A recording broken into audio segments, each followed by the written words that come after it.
Ndewono ndị be anyị abịakwana m ọzọ ka mụ na unu nọrịa tata. Ana m ekene onye enu na-ekene onye ana na nke onye chinya zele ọ na-asị na ọ ga-adịla anyị niile na mma. Ana m ekene nwoke na-ekene nwaanyị. Ibe nji maka ya wee bịa tata bụ iwe gbasara uncomfortable situation. Ịghọtago iwe na ịnọ na ya adịrọghị mma and ịma na ọ dịrọghị mma ịma kwechile si na ị ga-anọde etele n'ọnwụ maka na ị mara ibe ihe eme. O ji wee bụrụ na ịbụ coward. Ịghọtago na ume adịrọghị ma ọ na ị na-atụ egwu. Kedu ka ihe esi na-atụ egwu unforeseen ibe dị n'iru?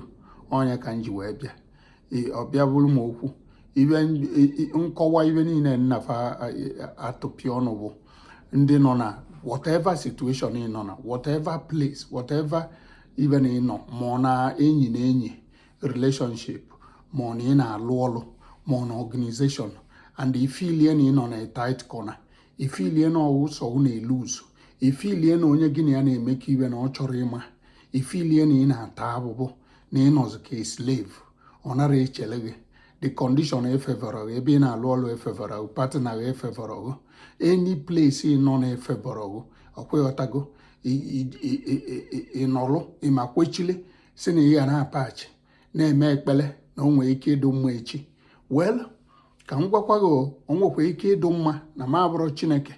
Ịghọtago diva mana a sị na nke onye jika o nwere ike ịdụ mma mana n'uche m maka ibe abụ ibe m gago tru n'uche m bụ ọ ga-adụgodo mma o nwere ike ọ bụ 10% ọ effort ụgha akanye aka ka ọ dị mma.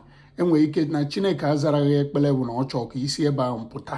Enwere ike na enu na azaraghị ekpere bụ na ha chọọ ka isi ebe ahụ pụta maka na ama m na o nwere ebe onye ọbụla nwere ebe ọ ga-ebenefit.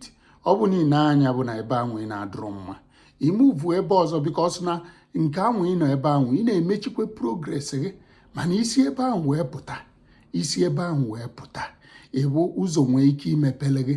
Ịghọtago diva ọ bụ na ebe ị na-alụ ọrụ ị nwere ike inweta the best of the best condition ọlụ karịrị even with ụgwọ ọnwa sef ọ ga-agbagote ọkwa nnọọ relationship ị nwere ike inweta ebe onye ga na-efe gị ka eze ga na-etiriti gị ka queen or king ịbụ.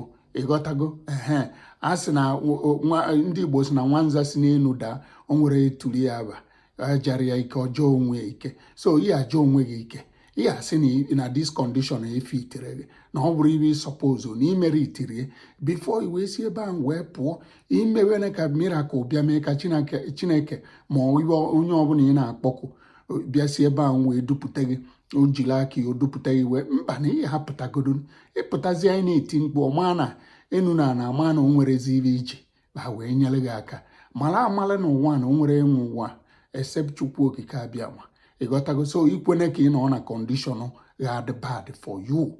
Emeche mmemme this extension of this video a sị nka ntụnyegodi ọnụ maka na ndị otu anyị na-aga m arụ mume dị vidio mume enye so wee sị ka ntụnye ọnụ emeche mmemme in details. So ọbịa bụrụ ya ibe dona ya bụ bikono ọnwa ebe ị nọ adụrụ mma ị na-anya bụ na o nwere ibe na ọ nara efebe ichebezine n'oge mmadụ na-aga aga ichebene tinyebe aka ebe ọzọ ọkweghọtago onwere onye ebe ahụ abụrụ ebe ọ bụrụ ya ka eghe onye nwe ebe ahụ abụrụ ya ka eghe weda in relationship.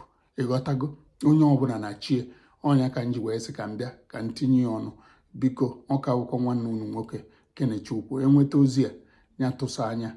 Ịghọtago maka na onwe ndị na-idirie ngwa onye nwe kọment ya ji etinyela anyị aka na kọment. Ịghọtago shia folo ibe a na-eme ngwa ka ọ dị anyị enwekwa na next video.